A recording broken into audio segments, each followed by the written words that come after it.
In section 11.5, we are now going to talk about infinite limits. So now we're going to talk specifically about what happens when x approaches infinity, or actually having a limit that is equal to infinity. And we're going to tie it together by talking about how it relates to vertical and horizontal asymptotes. So we're first going to talk about how a function f of x will have a vertical asymptote at x equals a if one of these two things occurs. You could have the limit as x approaches a from the right of a particular function could be positive or negative infinity, or the limit as x approaches a from the left of a function f of x could either equal positive or negative infinity. So what that's saying is that as the x gets closer to some value a, either from the left or from the right, the y value would either be going up to infinity or down to negative infinity. So let's consider this graph of f of x equals 1 over x. The idea is that we have a vertical asymptote at x equals 0. We know that. We've talked about that before.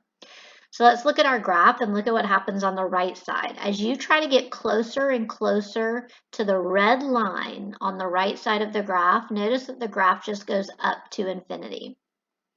On the left side, if we try to get close to the red line, the graph is going down to negative infinity. And so what that does is it shows us that as x approaches 0 from the right, you're going to infinity. And as x approaches 0 from the left, you're going to negative infinity. So we could say that that is the right and left limits as x approaches 0. Now, if I had just said, what is the limit as x approaches 0, that would be d and e, because on the right side you're going up and on the left side you're going down, so the two limits do not equal one another. But we can now say that limits are equally in either positive or negative infinity based on just the direction they are going. Now let's talk about what happens when you have a horizontal asymptote.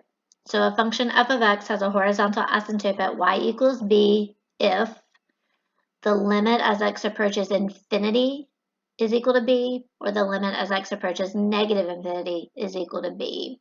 What that means is that as x gets either really big or really small, then the y value is getting close to some value of b. So let's again take that function f of x equals 1 over x. Again, we learned a while back that we would have had a horizontal asymptote at y equals 0. So notice that as x gets really big, okay, as it goes further and further to the right, the y value is getting closer and closer to 0.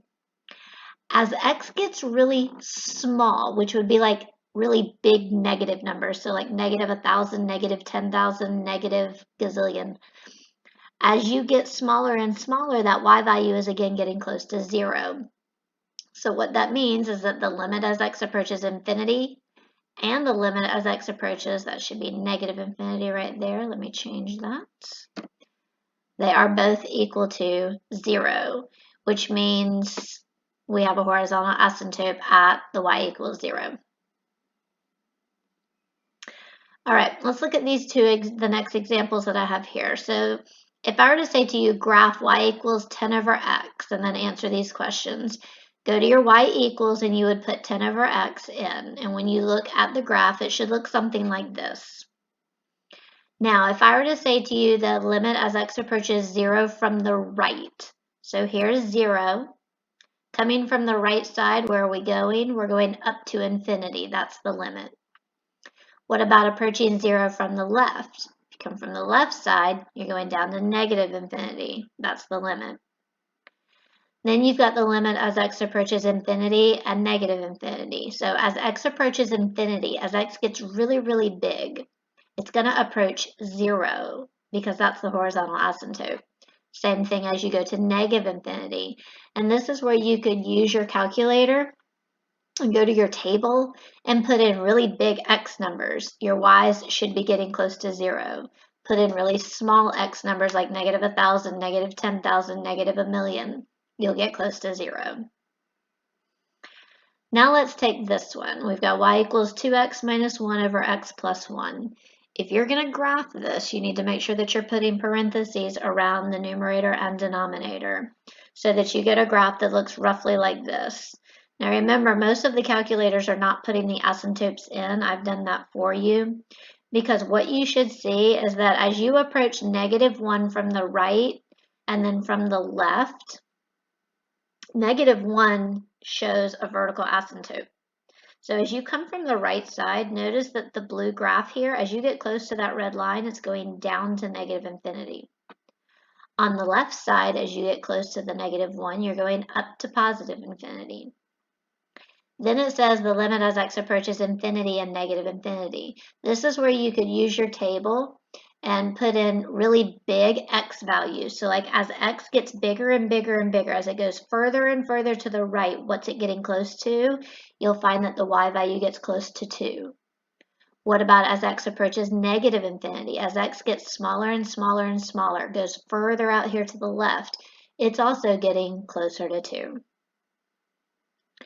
In your homework, you're going to do 1 through 5, 6 through 10, and then 11, 16, and 18. And the reason I broke it up is that for 6 through 10, I want you to use the graphs that are in the book, but I want you to answer these questions. So you can do it all on the same sheet of paper, but these are the questions that you're going to be answering on 6 through 10. So make sure that you are paying attention and doing exactly what I've asked.